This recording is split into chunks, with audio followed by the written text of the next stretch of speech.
نحمده ونصلي على رسوله الكريم اما بعد فاعوذ بالله من الشيطان الرجيم بسم الله الرحمن الرحيم رب اشرح لي صدري ويسر لي امري واحلل عقدة من لساني يفقهوا قولي.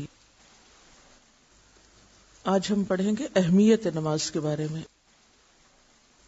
رسول اللہ صلی اللہ علیہ وسلم نے ارشاد فرمایا ان اول ما يحاسب الناس يوم القیامت من اعمالهم الصلاۃ. بے شک قیامت کے دن لوگوں کے اعمال میں سے سب سے پہلے نماز ہی کا حساب ہوگا. یعنی قیامت کے دن جو امتحان کا دن ہے اس دن کا پہلا پرچہ آپ کو ڈیٹ شیٹ دی جا رہی یوم القیامہ کی کہ پہلا پیپر نماز کا ہے.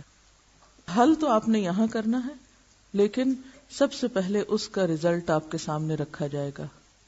وہ صحیفہ کھول کے بتا دیا جائے گا کہ یہ آپ دیکھیے کیا کر کے آئے ہیں.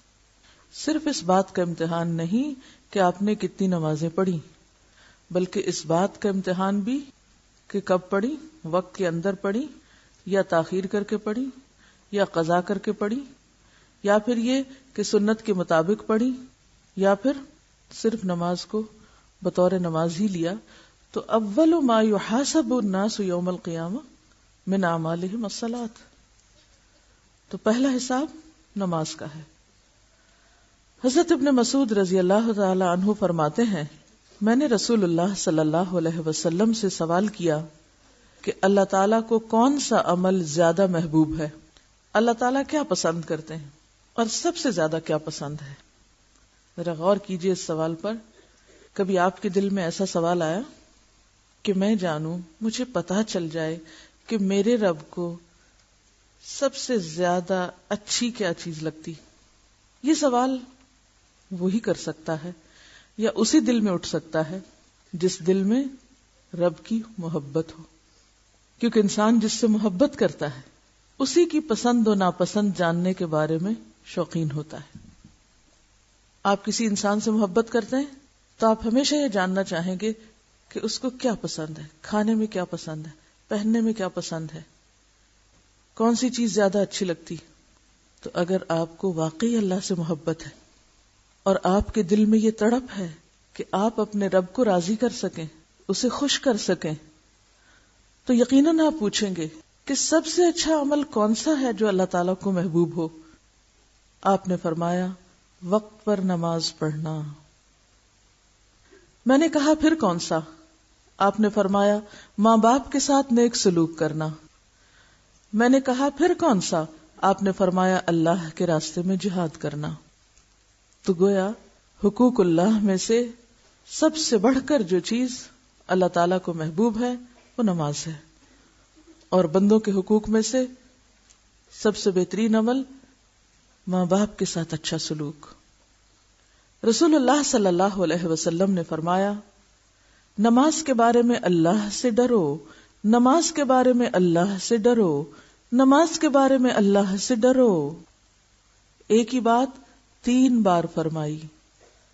کیوں؟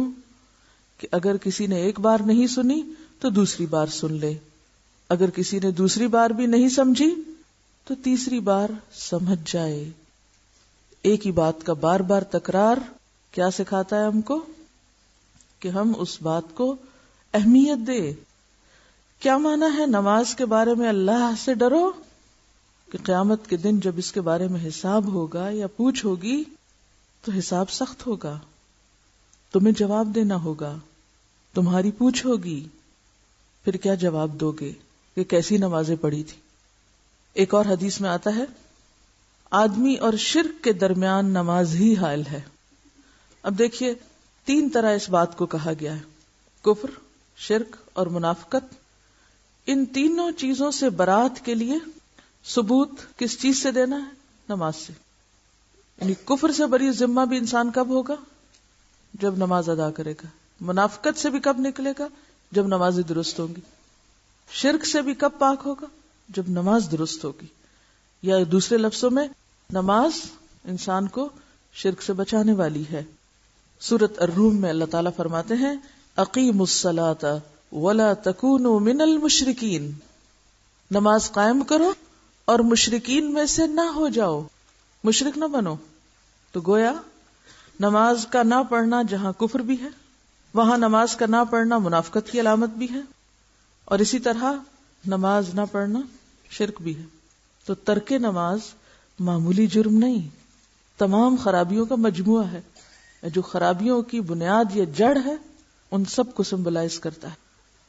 پھر فرمایا نماز دین کا ستون ہے. جس طرح ستون پر ایک عمارت کھڑی ہوتی ہے، اسی طرح نماز ہے تو دین ہے، نماز نہیں تو دین بھی نہیں.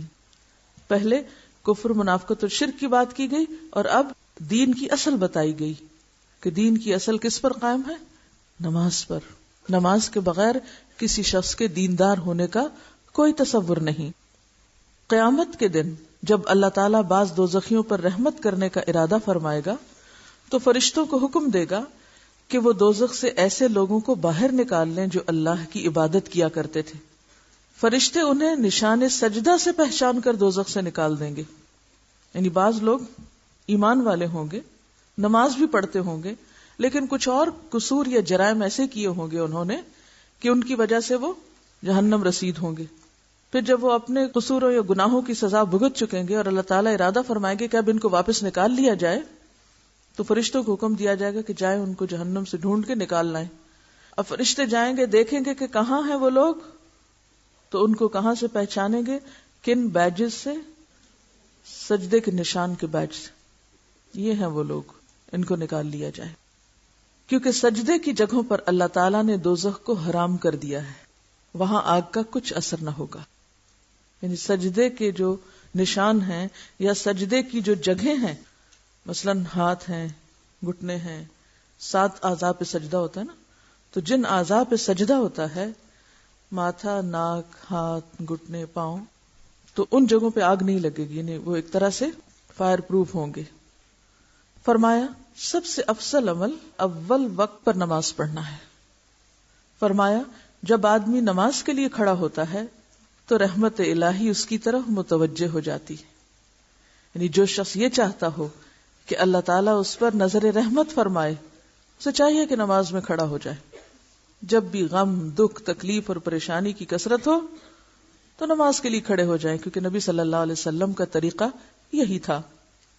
فرمایا میرے پاس جبریل آئے اور کہنے لگے، اے محمد صلی اللہ علیہ وسلم، خواہ کتنا ہی آپ زندہ رہیں، آخر ایک دن مرنا ہے، اور جس سے چاہیں کتنی ہی محبت کریں، آخر ایک دن جدا ہونا ہے، اور آپ جیسا بھی عمل کریں اس کا بدلہ ضرور ملنا ہے. اور اس میں کوئی تردد نہیں کہ مومن کی شرافت تہجد کی نماز میں ہے، اور مومن کی عزت لوگوں کے مال سے استغنا برتنے میں ہے. پہلے تو زندگی کے کچھ حقائق بتائے کہ یہ تو ہونا ہی ہے، موت بھی ضرور آنی ہے، عزیز ترین لوگوں سے بھی لازمن جدا ہونا ہے، دس از فیکٹ آف لائف، اور اعمال کا بدلہ بھی ضرور ملنا ہے. اسی کے لیے تو اللہ نے یوم الدین رکھا. تو پھر انسان کرے کیا کہ اپنے رب سے تعلق درست کرے، اور دوسری طرف لوگوں کے مال سے بے نیاز ہو جائے، لوگوں کو ملنے والی دنیا پر غمگین نہ ہو، نہ اس کی ہرس رکھے، نہ اس کی طرف نظر اٹھائے، اور نہ ہی کوئی دل میں لالچ ہو. رسول اللہ صلی اللہ علیہ وسلم فرماتے ہیں، میں نے خواب میں اپنے بابرکت اور بلند قدر پروردگار کو بہترین صورت میں دیکھا. بس اس نے کہا، اے محمد. میں نے کہا، اے میرے رب، میں حاضر ہوں. اللہ نے فرمایا، مقرب فرشتے کس بات میں بحث کر رہے ہیں، یعنی کس موضوع پر ڈسکشن جاری ہے؟ میں نے کہا، میں نہیں جانتا. اللہ تعالیٰ نے 3 بار پوچھا، میں نے ہر بار یہی جواب دیا. پھر میں نے اللہ تعالیٰ کو دیکھا کہ اس نے اپنا ہاتھ میرے کندھوں کے درمیان رکھا، یہاں تک کہ میں نے اللہ تعالیٰ کی انگلیوں کی ٹھنڈک اپنی چھاتی کے درمیان محسوس کی. پھر میرے لیے ہر چیز ظاہر ہو گئی اور میں نے سب کو پہچان لیا. پھر فرمایا، اے محمد. میں نے کہا، میرے رب، میں حاضر ہوں. اللہ نے فرمایا، مقرب فرشتے کس بات میں بحث کر رہے ہیں؟ میں نے کہا، کفارات یعنی گناہوں کا کفارہ بننے والی نیکیوں کے بارے میں. اللہ نے فرمایا، وہ کیا ہے؟ میں نے کہا، نماز با جماعت کے لیے پیدل چل کر جانا، اور نماز کے بعد مسجدوں میں بیٹھنا. یعنی صرف نماز پڑھ کے نکل نہیں جانا، بلکہ کچھ دیر بیٹھ کر اللہ کا ذکر کرنا یا اس روحانیت کو محسوس کرنا اور اپنے اندر جذب کرنا. اور مشقت یعنی سردی یا بیماری کے وقت پورا وضو کرنا. جیسے سردی کے موسم میں آپ صلی اللہ علیہ وسلم کے زمانے میں کوئی گیزر نہیں تھے، کوئی سوئی گیس نہیں تھی، کوئی الیکٹرک ہیٹرز، الیکٹرک کیٹلز کچھ بھی نہیں ہوتی تھی، تو لوگ ٹف لائف کے عادی تھے یا ایک مجاہدانہ زندگی بسر کرتے تھے اور ٹھنڈے پانی سے بھی بخوشی وضو کر لیتے تھے. تو گناہوں کا کفارہ کن چیزوں سے ہوتا ہے؟ بیماری یا سردی کے وقت پورا وضو کرنا، خوش دلی سے کرنا. جب آپ ایسا وضو کر رہے ہوں تو اس وقت سیلف پٹی سے نکلیں، خود کو مظلوم نہ سمجھیں، آنکھوں میں آنسو نہ ہو، بلکہ کیا سوچ کے کریں کہ اس سے میرے گناہ جھڑ رہے ہیں. اللہ تعالیٰ نے فرمایا اور کس چیز میں بحث کر رہے ہیں؟ میں نے کہا درجات کی بلندی کے بارے میں کہ درجے کس سے بلند ہوتے ہیں. اللہ نے پوچھا وہ کن چیزوں میں ہے؟ میں نے کہا لوگوں کو کھانا کھلانے، نرم بات کرنے اور رات کو نماز پڑھنے میں. یعنی انسان اوپر کے درجوں پہ کیسے جاتا ہے؟ لوگوں کو کھانا کھلانے سے، نرمی سے بات کرنے سے. اور رات کی نماز سے مراد تہجد کی نماز ہے. اور رات کو نماز پڑھنے میں جب لوگ سو رہے ہوں. اب اگر آپ یہ 3 کام کر لیں تو 3 درجے اوپر چلے جائیں گے. اگر 3 نہیں کر سکتے تو 2 کر لیں، 2 نہیں کر سکتے تو کم از کم 1 تو کریں. مثلا آپ کے پاس مال نہیں، آپ خود بھی کھانے کے لیے دوسروں کے محتاج ہیں، آپ کہاں سے کھلائیں دوسرے کو؟ اگرچہ انسان اس میں سے بھی لقمہ 2 لقمے دوسرے کو دے سکتا ہے، لیکن اگر نہیں تو دوسری چیز پر تو کچھ خرچ نہیں آتا. اور وہ کیا ہے؟ نرم بات کرنا. ایک ہی بات انسان 2 طریقوں سے کر سکتا ہے، سختی سے روب جھاڑ کر، چیخ چلا کے، اور نرمی سے. فرق صرف آپ کے اپنے مزاج کا ہے، آپ کی سوچ کا ہے، آپ کی اندر کی تبدیلی کا ہے. آپ کا ڈیسیژن ہے کہ آپ ایک ہی بات کو کیسے کہنا چاہتے ہیں. ہاں، اگر آپ نرم بات کریں گے، آرام سے بات کریں گے تو آپ کے درجات بلند ہوتے چلے جائیں گے، لوگوں کے دلوں میں بھی بلند ہوں گے. ایسا نہیں کہ صرف آخرت میں، دنیا میں بھی انسان کا مرتبہ بڑھنے لگتا ہے، وہ معزز ہو جاتا ہے. اور اگر آپ مجبور ہیں اپنی عادت سے کہ 20-30 سال میں اب اتنی پکی ہو چکی ہے کہ بازی نہیں آ رہے کوشش کے باوجود، تو پھر راتوں کی نماز شروع کریں. کہیں تو آگے بڑھنے کی کوئی عملی کوشش ہونی ہی چاہیے. صرف آرزوؤں اور تمناؤں سے بات نہیں بنے گی کہ صرف ہم سوچتے ہی رہ جائیں اور کریں کچھ نہ. پھر اللہ تعالیٰ نے فرمایا اپنے لیے جو چاہو دعا کرو. رسول اللہ صلی اللہ علیہ وسلم نے فرمایا کہ پھر میں نے یہ دعا کی، اللہم انی اسألک فعل الخیرات وترک المنکرات وحب المساکین وان تغفر لی وترحمنی واذا اردت فتنة فی قوم فتوفنی غیر مفتون واسألک حبک وحب من یحبک وحب عمل یقرب الی حبک. اے اللہ، میں تجھ سے سوال کرتا ہوں نیکیوں کے کرنے کا اور برائیوں کے چھوڑنے کا اور مسکینوں کے ساتھ محبت کرنے کا، اور یہ کہ تو مجھے بخش دے اور مجھ پر رحم کر، اور اگر تیرا کسی قوم کو آزمائش میں ڈالنے کا ارادہ ہو تو مجھے آزمائش سے بچا کر موت دے دینا. اور میں تجھ سے تیری اور ہر اس شخص کی محبت مانگتا ہوں جو تجھ سے محبت کرتا ہے، اور میں تجھ سے وہ عمل کرنے کی توفیق مانگتا ہوں جو مجھے تیری محبت کے قریب کر دے. نبی اکرم صلی اللہ علیہ وسلم نے فرمایا میرا یہ خواب حق ہے، بس اس کو یاد رکھو اور دوسرے لوگوں کو بھی یہ خواب سناؤ. میں نہیں کہہ رہی آپ کو، یہ آپ کے رسول آپ کو کہہ رہے ہیں کہ میرا یہ خواب سچ ہے، کیونکہ انبیاء کے خواب سچ ہوتے ہیں، وہ بھی وحی کی ایک قسم ہوتی ہے. خود بھی یاد رکھو اور دوسروں کو بھی سناؤ. آج اتفاق کی بات ہے کہ صبح میں یہی دعا مانگ کر آ رہی ہوں. میں روزانہ اس طرح دعائیں مانگتی ہوں کہ جیسے مسنون دعاؤں کی کتاب ہے تو وہ شروع سے شروع کر لیتی ہوں، اور قرآن پاک کی تلاوت کے بعد چونکہ دعا قبول ہوتی ہے تو میں پھر کچھ دعائیں جتنی میں خشوع سے یا شوق سے مانگ سکوں اتنی اس کتاب میں سے پڑھ لیتی ہوں، کیونکہ سب کچھ حافظے میں نہیں رہتا. اور پھر اگر ترتیب سے نہ مانگو تو ہم بعض اوقات صرف آدھی ایک ہی بات زبان سے ہلا کے اٹھ جاتے ہیں. وہ کیا ہوتا ہے کہ ہمیں عادت ہے اچھا ربی اعنی علی ذکرک و شکرک و حسن عبادتک، وہ پتہ ہی نہیں منہ سے کیا نکال گئے، ختم ہو گئی، رٹا ہوا ہے جملہ دہرا دیا. تو اس طرح کیا ہوتا ہے ہر روز نئی دعائیں سامنے آ جاتی ہیں اور آپ کا شوق بھی برقرار رہتا ہے. اچھا، آپ صلی اللہ علیہ وسلم نے مساکین کی محبت کیوں مانگی؟ مساکین کی محبت مانگی ہے آپ نے کہ یا اللہ میں تجھ سے سوال کرتا ہوں حب المساکین. کیوں؟ تکبر ختم ہوتا ہے. اور مسکین کا لفظ سین کاف نون سے سکنا، ٹھہرا ہوا، یعنی مالی کمی کی وجہ سے یا پھر اس کے ساتھ مزید تعلیم کی کمی کی وجہ سے، محبت کی کمی کی وجہ سے، معاشرے کی لاپرواہی کی وجہ سے کسی کام کے قابل نہیں ہے، ٹھہرا ہوا ہے، اس کے اندر کوئی کانفیڈنس نہیں، وہ آگے نہیں بڑھ سکتا، زندگی کی دوڑ دھوپ میں حصہ نہیں لے سکتا. بیسیکلی زندگی کی خوشیوں اور زندگی کی جو ایک عملی روا روی ہوتی ہے اس میں وہ حصہ لینے پر قادر نہیں، شرمایا، جھجکا ہوا، پیچھے پڑا ہوا، اس کی ضروریات اس کو دم نہیں لینے دیتی. اور جو محروم طبقات ہوتے ہیں عام طور پر کوئی ان کی طرف توجہ نہیں کرتا اور ان کو انسان ہی نہیں سمجھتا. لیکن اللہ کے رسول صلی اللہ علیہ وسلم ان کی محبت مانگ رہے ہیں، کیونکہ اگر ان سے محبت ہوگی تو ہی ہم دنیا میں ان کے ساتھ خیر و بھلائی کر سکتے ہیں، ہمارے اندر کا تکبر اور فخر اور غرور بھی ٹوٹے گا.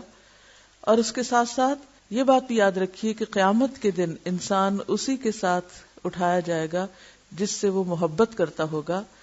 اور ایک اور حدیث سے پتہ چلتا ہے کہ مساکین جنت میں 500 سال پہلے داخل ہوں گے. تو پھر مساکین کی محبت مانگنا کوئی معمولی کام نہیں. کبھی آپ نے مانگی؟ سچ بولنا ہے، کوئی ضرورت نہیں مجھے خوش کرنے کی، نہ اس کا کوئی فائدہ ہے مجھے خوش کرنے کا، اور نہ میں چاہتی ہوں کہ آپ مجھے خوش کریں. اگر ہم مانگتے بھی ہیں تو بس بے شعوری طور پر وہ جو قرآنی اور مسنون دعاؤں میں ایک دعا آتی ہے، اللہم احینی مسکینا و امتنی مسکینا واحشرنی فی زمرۃ المساکین. لیکن اس سے زیادہ ہم کبھی شعور سے مساکین کی محبت نہیں مانگتے، اور جب مانگتے نہیں کرتے بھی نہیں. مساکین سے ہم محبت بھی پھر نہیں کرتے. کوئی شخص جو ہمیں رتبے میں اپنے سے کم نظر آتا ہو اس کی طرف ہم کس شوق کے ساتھ بڑھتے ہیں، اس پر کیسی نظر ڈالتے ہیں، اس کے لیے ہمارے دل میں کیا جذبات ہوتے ہیں، اپنا جائزہ لیجئے. اور پھر معلوم کیجئے کہ نماز کیا سکھاتی ہے؟ تواضع. نماز کیا ہے؟ غرور، سرکشی اور تکبر کی نفی. تو عملاً یہ کیسے ہوگا؟ جب ہمارے اندر حب المساکین ہوگی. حب المساکین. تو آپ صلی اللہ علیہ وسلم اپنے لیے خاص قبولیت کے مقام پر کیا دعا مانگتے ہیں؟ اللہم انی اسألک فعل الخیرات وترک المنکرات وحب المساکین. تو آئندہ اس دعا کو شعور کے ساتھ پڑھنا ہے کہ اللہ کمزور، مظلوم، بے کس، بے سہارا لوگوں کی ہمارے دل میں محبت ڈال دے تاکہ ہم ان کی خیر خواہی اور بھلائی کا کچھ کام کر سکیں، اور پھر ان کی وجہ سے ہم پر بھی کچھ رحمت ہو جائے. کیونکہ بعض روایات میں یہ بھی آتا ہے کہ تمہیں رزق تمہارے کمزوروں کی وجہ سے دیا جاتا ہے، اور اگر ہم ان کو دھتکار دیں، جھٹک دیں، دور کر دیں، ان کو اپنا رشتہ دار بھی نہ سمجھیں، کیونکہ بعض اوقات جو خاندان کے اندر مادی اعتبار سے کمزور لوگ ہوتے ہیں عموماً ہم ان کو اگنور کر دیتے ہیں یا اپنا رشتہ دار بتانے سے بھی ڈرتے ہیں کہ اس سے ہماری شان میں گستاخی ہوگی، ہماری شان کم ہو جائے گی. اس کے برعکس ان رشتہ داروں کو جو دنیاوی مرتبے اور مقام کے اعتبار سے بڑے ہیں، وہ خواہ دور کے ہوں خواہ رشتہ دار نہ بھی بنتے ہو، کھینچتان کے رشتہ دار بناتے ہیں کہ ان کے ذریعے تھوڑی سی ہماری شان بھی بڑھ جائے. خود تو کچھ کیا نہیں، چلے انہی کے تو فعل ہم بھی تھوڑے اونچے ہو جائیں. تو حقیقی معنوں میں تواضع کیسے پتہ چلتی ہے؟ عمل سے. اور نماز سے جو تواضع حاصل ہوتی ہے وہ سب سے پہلے تو دل میں آتی ہے. اور جو چیز دل میں آ جائے وہ عمل سے ظاہر ہونے لگتی ہے. جو چیز دل میں آ جائے وہ کس سے ظاہر ہوتی ہے؟ عمل سے. مثلا آپ کے دل میں آپ کے بچے کی محبت ہے، آپ کا عمل کیسے ہوتا ہے؟ وہ روئے تو آپ بیٹھے رہتے ہیں، وہ کوئی معصوم حرکت کرے تو آپ توجہ ہی نہیں کرتے. ایسا ہوتا ہے؟ نہیں. ایک ماں کو بچے سے جو محبت ہوتی ہے تو اس محبت پر وہ کیا کرتی؟ کبھی خوش ہوتی ہے، کبھی غمگین ہوتی ہے، کبھی روتی ہے، کبھی ہنستی ہے، کبھی اسے اپنے ساتھ چپکاتی ہے، کبھی کسی طرح، کبھی اس کا کچھ نام رکھتی ہے، کبھی اس کے ساتھ کھیلتی ہے، کبھی وہ فوراً عمل سے ظاہر ہونے لگتی ہے. انسان اپنے آپ کو روک نہیں سکتا. تو یہ ہو نہیں سکتا کہ آپ کو مساکین سے محبت ہو اور پھر آپ کی ان کی طرف کوئی توجہ ہی نہ ہو اور آپ ان کو پوچھیں بھی نہ، آپ ان کو گلے سے لگائیں ہی نہ. نہیں، ہمارے کپڑے گندے ہو جائیں گے، ہم کیسے گلے سے لگائیں؟ یتیمن ذا مقربۃ او مسکینن ذا متربہ. تو مسکینن ذا متربہ، ایسا مسکین جو خاک آلود ہے، اس سے ہاتھ ملا لینا، اس کو قریب کر لینا، اس کے پاس بیٹھ جانا، یہ دل کی سختی کو بھی دور کرتا ہے. جب ہم اپنی پیشانی خاک آلود کر سکتے ہیں زمین پہ رکھ کے، ویسے وہ بھی اب تو مشکل ہو گیا کیونکہ ایسی ایسی خوبصورت جائے نمازیں ہیں، ایسی ایسی آرام دہ کہ وہ تصور ہی ختم ہو گیا ہے. یہ خیال ہی کم آتا ہے کہ ہم زمین پہ سر رکھے ہوئے ہیں. تو یہ جو نماز نبوی آپ پڑھ رہے ہیں، یہ محض طریقہ سیکھنے کی بات نہیں جب تک روح نہ ہو. ہاں، جو کل میں نے آپ سے کہا تھا کہ حدیث شیئر کرنی ہے، کیا آپ نے کی؟ جی آپ فرمائیے، آپ نے کیا کیا؟ گھر خط لکھا انہوں نے اور انہوں نے اپنا کام کر لیا. جی یہ کہتی ہے کہ گھر والوں نے ان سے کہا کہ اپنی کتابیں دکھاؤ. کتاب دیکھی تو جب وہ دیکھ کے واپس کرنے لگے تو میں نے اس وقت ان کو کہا کہ حدیث بھی پڑھ لیں. گڈ. اور کیا ہوا؟ یہ کہتی ہے کہ دوپہر کے کھانے پہ جب سب گھر والے بیٹھے تو پوچھا کہ کیسی کلاس ہوئی، تو اس وقت میں نے ان سے کہا کہ میں نے آج ایک اچھی بات سنی ہے اور ساتھ ہی سنا دی. یہی طریقہ ہوتا ہے. جی ان کے پاس ٹیوشن پڑھنے چھوٹے بچے آتے ہیں تو انہوں نے ان کو یہ حدیث سنائی. دیکھیے اگر کچھ لوگ اس نیکی میں آگے بڑھ گئے ہیں تو پیچھے کوئی نہ رہے. کچھ مشکل نہیں، 10 منٹ لگیں گے خط لکھنے میں. اگر قریب نہیں ہے کوئی آپ کے جس کو آپ سنا سکیں تو آپ خط کے ذریعے لکھ کے بھیج سکتے ہیں، کیونکہ پوری کتاب تو کوئی نہیں پڑھتا. اگر اس میں سے ایک حصہ نکال کے کسی کو دے دیا جائے تو اس کو تو وہ پڑھ ہی لیتے ہیں. یا آپ خط گھر والوں کو کہ میرا یہ خط گھر والوں کو پڑھ کے سنا دیں. یہ خط عام طور پہ جاتا ہے تو سب کہتے ہیں کیا لکھا ہے، میں نے بھی خط پڑھنا. خط پڑھنے کا سب کو بہت شوق ہوتا ہے ویسے کچھ پڑھیں یا نہ پڑھیں، کوئی اجازت نہ بھی دے تو وہ پڑھنا چاہتے ہیں. تو اس لیے خط جو ہے دین کی تعلیم پھیلانے کا یا عام کرنے کا بہت خوبصورت طریقہ ہے. اب میں چاہتی یہ ہوں کہ اس حدیث پر عمل کیا جائے. اس دعا کو ٹائپ کرا لیتے ہیں اور اس کا پرنٹ آپ کو دے دیتے ہیں. آپ کسی ایسی جگہ پر لگا دیں جہاں آپ پڑھتے رہیں دن میں ایک دفعہ کم از کم. جو ہاسٹل کے لوگ ہیں، جتنے بھی روم انچارجز ہیں، ان کی ذمہ داری ہے کہ ایک کاغذ لے کر اس پر یہ دعا لگا کر کمرے میں لگا دیں تاکہ ہم فوراً ہی عمل کر سکیں. اگر ہم عمل نہیں کریں گے تو یہ علم پڑھنے کا فائدہ کچھ نہیں. اور اتنی خوبصورت دعا آپ دیکھیے کہ یہ دعا کس موقع پر آپ صلی اللہ علیہ وسلم نے پڑھی، کب مانگی اور کیا مانگا. کس قدر خوبصورت دعا ہے کہ اللہم انی اسألک فعل الخیرات و ترک المنکرات. اور اگر یہ دعا قبول ہو جائے تو پھر خوش قسمتی کا کیا ٹھکانہ کہ جس کو نیکیوں کی توفیق ہو جائے، نیکیوں کا شوق ہو جائے اور اس کی برائیاں چھٹ جائیں تو پھر اس سے بڑی کامیابی کیا. رسول اللہ صلی اللہ علیہ وسلم نے فرمایا جس نے صبح کی نماز پڑھی وہ اللہ کی حفاظت میں ہے، بس اللہ تعالیٰ تم سے اپنی حفاظت کے بارے میں کسی چیز کا مطالبہ نہ کرے، اس لیے کہ جس سے وہ یہ مطالبہ کرے گا یقیناً اس کو اپنی گرفت میں لے کر منہ کے بل جہنم میں پھینک دے گا. یعنی نماز میں کوتاہی نہ کرو کیونکہ یہ اللہ کی حفاظت نہ چاہنے کے مترادف ہے. نماز میں کوتاہی کا مطلب کیا ہے کہ مجھے نہیں چاہیے اللہ کی حفاظت. اور جو شخص نماز با جماعت میں کوتاہی نہیں کرتا اسے ناحق تنگ نہ کرو کہ یہ اللہ کی حفاظت کو توڑنے کے مترادف ہے. اللہ کی پکڑ سے ڈرو ورنہ جہنم کا ایندھن بن جاؤ گے.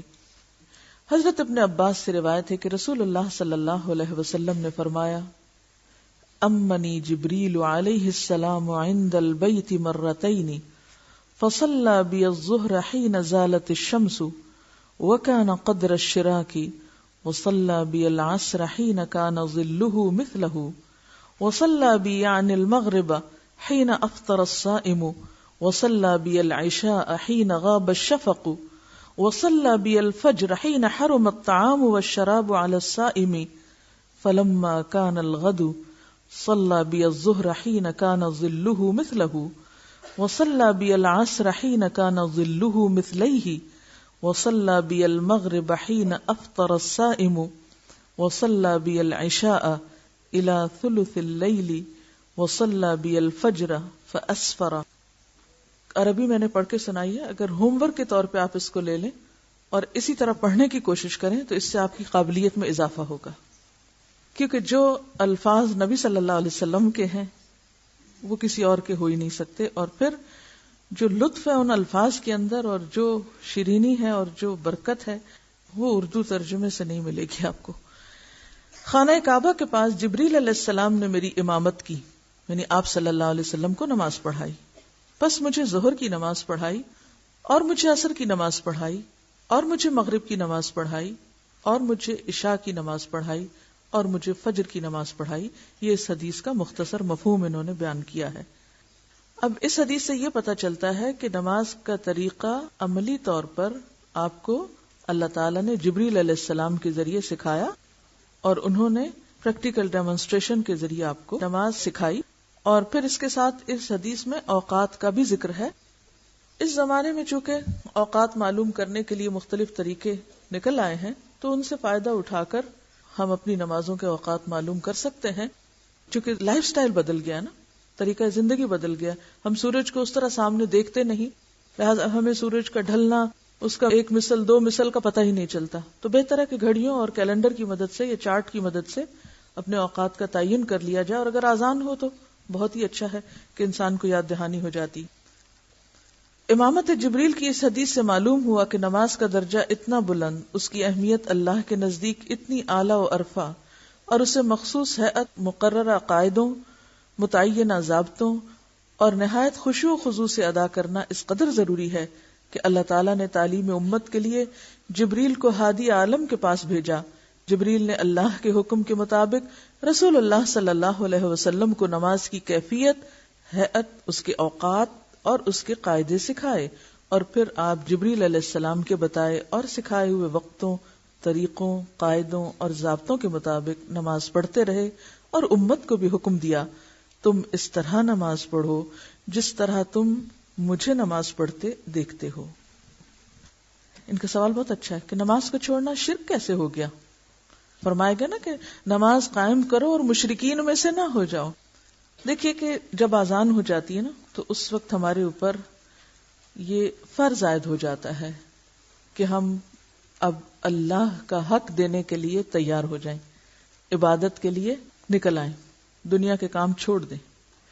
لیکن اگر ہم نہیں نکلتے اس وقت نماز کے لیے اور وہ کام نہیں چھوڑتے تو گویا ہم نے کیا کیا, اللہ کے ساتھ اس کام کو شریک کر لیا.